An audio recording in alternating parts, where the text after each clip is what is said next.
Welcome to the Deep Dive. Today, we are plunging into, well, one of the biggest questions ever.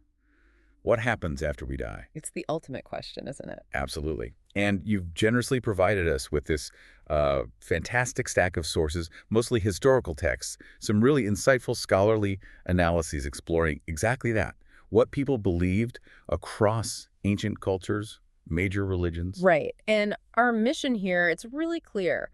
We're not here to prove or disprove anything. No validating beliefs. No taking sides. Exactly. We're guides, really, looking at the history, how these powerful ideas developed. Yeah, understanding what they imagined came next. And how those ideas changed and maybe why. What does it tell us about them, about their cultures? So we'll walk through the sources impartially. Presenting the different viewpoints, the info they contain, no endorsements, just exploring the ideas themselves. Yeah, I have to say, looking through this, the sheer variety is kind of mind-blowing. It really is. We're talking shadowy underworlds, actual physical resurrection, even becoming stars or angels. Yep, all of that. And it's fascinating how things like, geography, social changes, even contact with totally different philosophies shaped these views. Things you wouldn't immediately connect. Okay, this is complex, but really fascinating. Let's unpack this. Let's do it. All right, let's kick things off way back. Ancient Egypt. How did their world, especially the Nile, their unique geography, how did that shape their ideas about the afterlife? It's a surprisingly direct link. You see, most places, the sky god brought rain, right? So he was the big creative force. Makes sense. But Egypt, totally dependent on the Nile flood, no rain to speak of comparatively, so their cosmology flips it. How so? The sky is the goddess Nut, the earth is the god Geb. Their union brings fertility via the Nile. Okay. And some creation myths even tie that life-giving fluid, the Nile, directly to, well, male masturbation, a single creative source. Wow.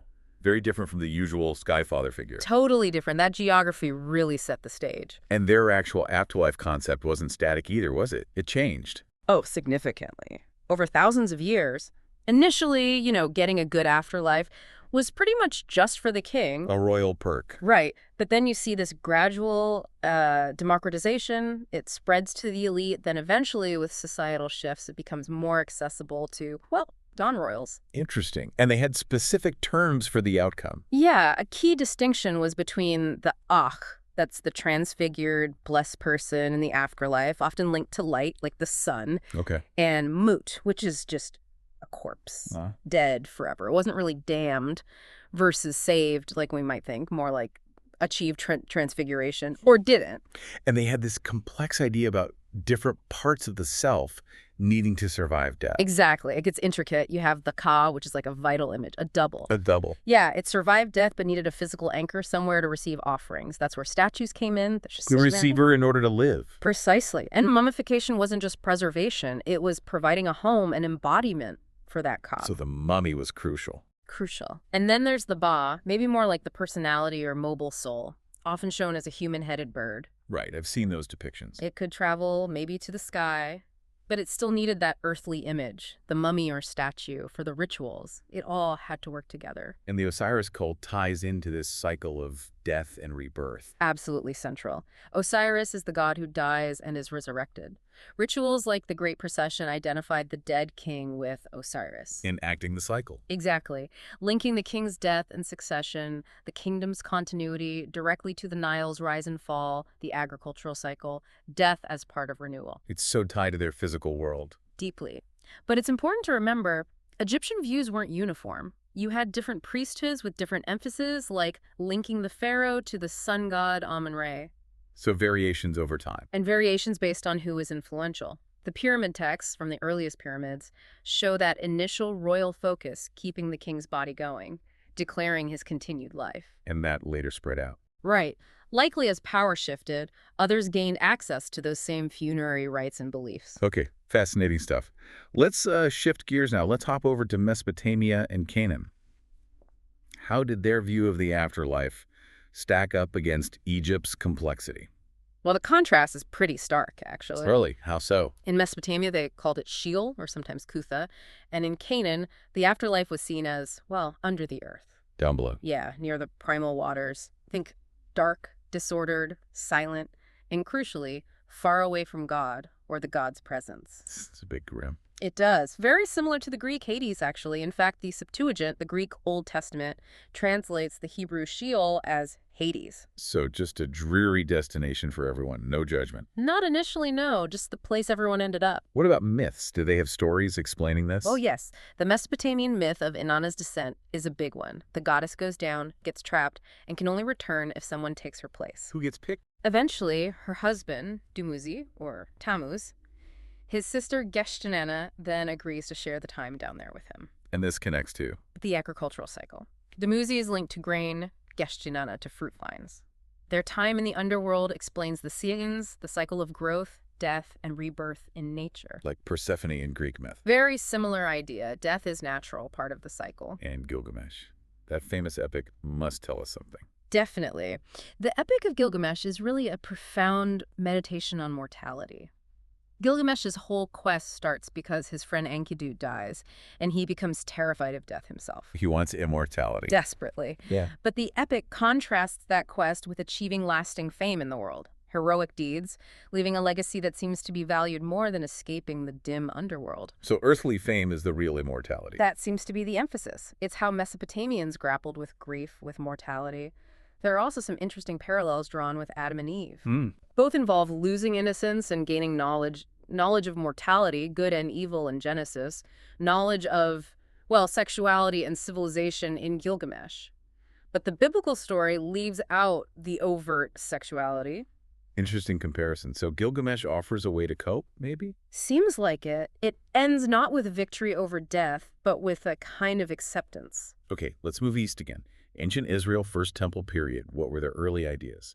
Well, compared to Egypt or Mesopotamia, what's striking is how vague they were initially. Vague. Relatively unarticulated. They use the same term, Sheol, for the afterlife, a shadowy place for all the dead, far from God's presence in the heavens. Why is so underdeveloped compared to neighbors? The sources suggest it was likely deliberate. The biblical writers were actively rejecting the more elaborate afterlife myths of Canaan and Babylon. Why reject them? Because those myths were tied up with religious practices they saw as idolatrous, immoral. They wanted distance. Plus, their god, YHWH, was in the sky. The dead, spirits, couldn't just go up there. Makes sense theologically for them. Right. And you see the limits of this view in the book of Job. Job's whole argument, why do good people suffer? It only really works if there's no afterlife where justice is finally served. Because if there was, his complaints wouldn't be as powerful. Exactly. In Job, Sheol isn't about reward or punishment. It's just being dead. The end of the story, basically. So everyone to Sheol.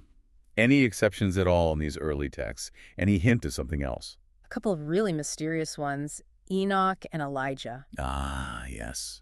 They didn't die normally, did they? The texts say they were taken by God. Elijah especially, with the fiery chariot going up to heaven. It suggests a different fate was possible, but maybe only for the supine exceptionally righteous. Bodily taken before death. Seems like it. Assumed into heaven, echoes maybe of Adam walking with God in Eden. A rare alternative path, bypassing Sheol. Okay, so mostly Sheol with these rare, intriguing exceptions. Then the world changes, right? Hellenistic period, Alexander the Great, Greek ideas start spreading. How does that impact Jewish thought on the afterlife? Hugely impactful. This period introduces completely new ways of thinking, Plato especially. The philosopher. Right. His idea of the immortality of the soul.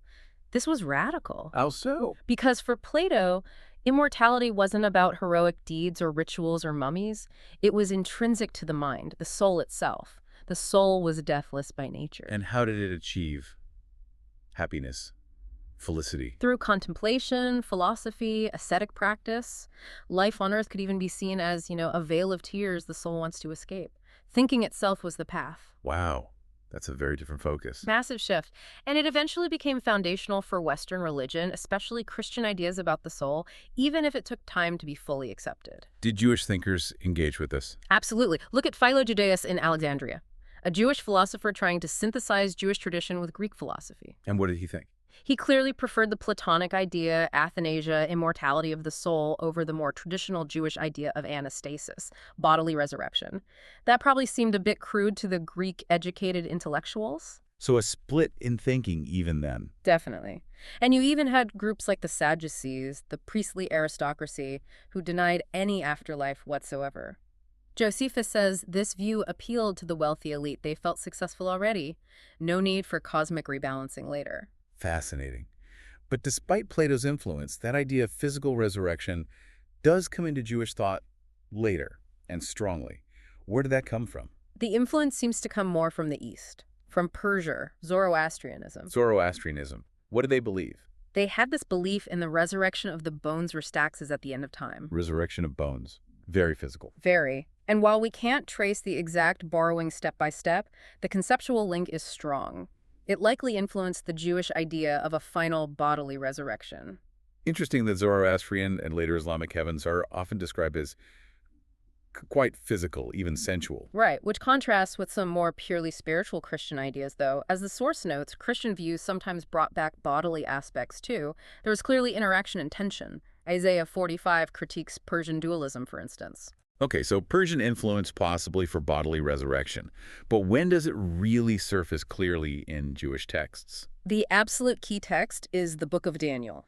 Written during the Maccabean Revolt, a time of intense persecution, 2nd century BCE. And what does Daniel say? Daniel chapter 12. It's the first really unambiguous prediction of resurrection in the Hebrew Bible. For everyone. For both the righteous and the wicked. For final judgment. And crucially, this arises right out of suffering and martyrdom. Ah, so people dying for their faith. Exactly. That experience seems to fuel the belief. God must vindicate the faithful who died. It's a matter of divine justice. And how are the righteous described? Those who are wise, Hamascalim, will shine like stars. Later tradition often identifies these stars with angels, so resurrection involves transformation, becoming angelic. So it's not just coming back to life, it's elevation. Right, and it seems born from both theological reflection and visionary apocalyptic experiences, blending older themes with this powerful new idea. What about the Dead Sea Scrolls community? Qumran. They fit right into this picture. These were disenfranchised priests, saw themselves as the true, pure temple. Living a kind of heavenly life on earth. In a sense, yeah. Participating in heavenly liturgy. Yeah. And their scrolls. Clear belief in resurrection, but even more, belief that they, the community members, would be exalted to angelic status. They saw themselves as fulfilling Daniel's prophecy. Seems like it. Becoming those shining stars, those angels. Their sense of deprivation cut off from the actual temple likely fueled these intense apocalyptic and mystical views. Any other texts from that time reinforce this? 2 Maccabees, also full of martyrdom stories from the same persecution. Yep. It explicitly argues for resurrection, using the idea of creatio ex nihilo, creation from nothing. An argument being? If God can create the entire universe from nothing, surely he can recreate a human body after death. It's an argument for God's absolute power, offering hope against violent death. Okay, so by the time of Jesus, Jewish culture has these 2 big ideas floating around.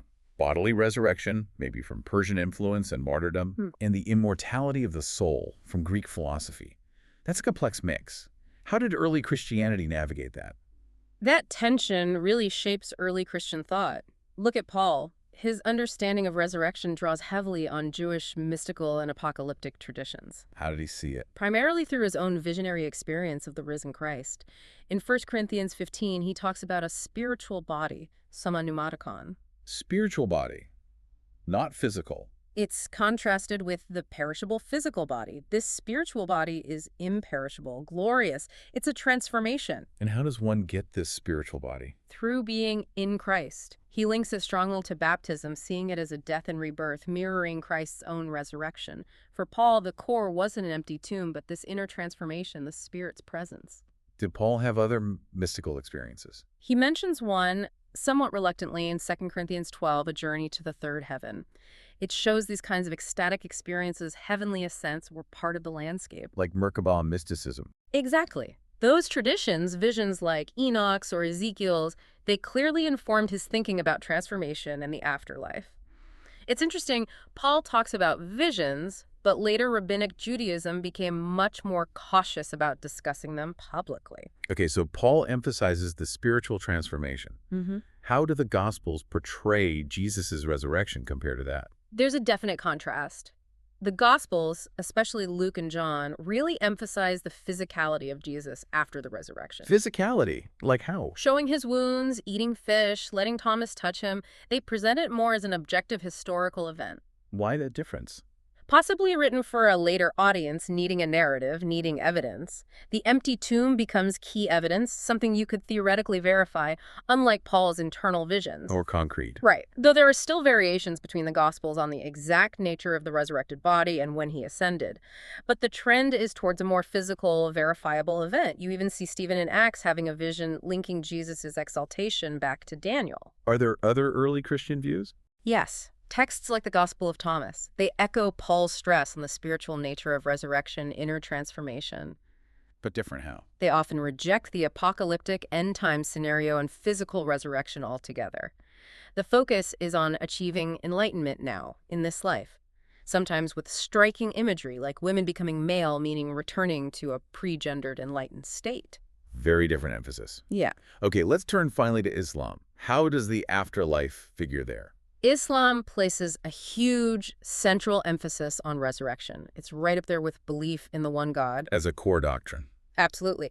The Quran presents a very literal, material, bodily resurrection. Vivid descriptions of paradise, vivid descriptions of hell. Very clear rewards and punishment. Extremely clear. It's key to Islam's message. It's called to submission and righteous living. Did later traditions add more detail? Oh, yes, significantly. Traditions talk about the angel of death, Israel, time spent in barzakh, a kind of state in the grave. Like purgatory. Sort of, yes. Where the soul is questioned by two angels, Munkar and Nakir. Then the great gathering, Al-Hashr, for the final judgment. A whole detailed process. Right. And the clear aim is motivation, contemplating your deeds, the coming judgment, to encourage better behavior now. Now, the source mentions the connection some extremist groups make between martyrdom and paradise. It does, and it's crucial we handle this carefully. The source notes that certain radical interpretations of afterlife rewards for martyrs became tragically relevant in understanding extremist actions like 9/11. But these are fringe views. Absolutely. The source is extremely clear. These are eccentric, dangerous distortions, not representative of mainstream Islam at all. Okay. It explains these extreme views can become potent when mixed with fundamentalism, often fueled by deprivation, social injustice, cognitive dissonance, and colonial contexts. We're just reporting what the source material discusses here impartially. Understood. Wow. Okay. Yeah. Looking back over everything, it really hits home how these afterlife beliefs aren't just abstract theology, are they? Not at all. They're deeply woven into the fabric of culture, society, even individual experience. Like martyrdom. Exactly. Yeah. Think about it, dying for your faith under oppression. That experience dramatically shaped resurrection beliefs in 2 Maccabees, Daniel, early Christianity, parts of Islam. It offered justice, reward beyond this life's suffering. And social context mattered, too. Hugely. Egypt's democratization of the afterlife, Mesopotamian myths, maybe validating Babylon's power, the Qumran community's views tied to their sense of deprivation. Their specific circumstances shaped their specific hopes. Precisely. And then there's the role of what scholars call RISCs, religiously altered states of consciousness. Visions, mystical experiences. Yes. Enoch, Daniel, Paul's journey, Muraqabah, mysticism. These seem to provide the content, the vivid details of heavens and ascents, and the conviction that they were real. But shaped by culture. Heavily. The source notes that while there might be physiological roots, the specifics, the imagery, the interpretation are profoundly shaped by the person's religious training and cultural expectations. It's not random. What about Rabbinic Judaism? After the temple's destruction, how did they handle afterlife questions? That's another really interesting turn. Rabbinic Judaism in the Mishnah and Talmud made a conscious choice to prioritize law, halakha, Over theology. over detailed, systematic theology of the afterlife, yes. The Mishnah largely avoids topics like angels, Messiah, afterlife details, except when relevant to a legal point. Like confession before execution. Right, that discussion might mention gaining a share in the world to come. Later in the Gemara, rabbis do try to find hints of resurrection in the Torah itself, showing their interpretive interest. Even if history suggests the idea came later. Right. But there's still a lot of variety in Jewish lore, and even the term world to come, olam haba, can mean different things. Heaven, Garden of Eden, a perfected future earth. So they were flexible. Remarkably flexible, it seems. They could adapt within different cultural contexts, Persian, Hellenistic, because afterlife dogma wasn't their central focus. People went to rabbis for legal guidance, primarily. Let's circle back to that tension. Bodily resurrection versus soul immortality. Yeah, that really became prominent in Christianity, developing in that Hellenistic world soaked in Platonism. Soul immortality was more appealing intellectually. Often, yes, Yeah. to educated audiences. And it provided a way for immediate reward or punishment after death, which became more important as hopes for an imminent second coming faded. So theologians debated this. Big time. Figures like Origen, Augustine, they wrestled with how to reconcile these ideas. Augustine ultimately affirmed bodily resurrection, but also really emphasized the inner spiritual life of the soul, blending them. And the source had a final thought on fundamentalism. Yes, quite thought-provoking. It observed that fundamentalism across different religions often seems to arise as a defensive strategy against new ideas or threats. Leading to rigidity. Often, yes. Rigid views, sometimes literal interpretations of the afterlife, occasionally linked to violence or specific promises for martyrs, especially in contexts of deprivation or conflict. And tolerance correlates with More pluralistic, less dogmatic views of heaven, especially when different religions share political space and need to coexist. An interesting correlation noted in the sources. wow, that was quite the journey. A genuine deep dive across history, belief. It's incredible seeing how tied these afterlife ideas are to life here. Isn't it, to societies, struggles, geography, even altered states of mind? From preserving bodies in Egypt To shadowy Sheol in Mesopotamia, the hope born from martyrdom in Israel, the soul debates in Greece. the complex mix in early Christianity, the clear judgment focus in Islam. It shows how dynamic these fundamental human questions are, how adaptive. Constantly evolving. So here's a final thought, perhaps, for you to consider. Given how profoundly history, society, culture, even these altered states seem to have shaped all these diverse human ideas about what comes after death, what does that suggest to you about the nature of belief itself? That is a powerful question to end on. Thank you so much for sharing your sources and joining us for this deep dive. Keep exploring these connections.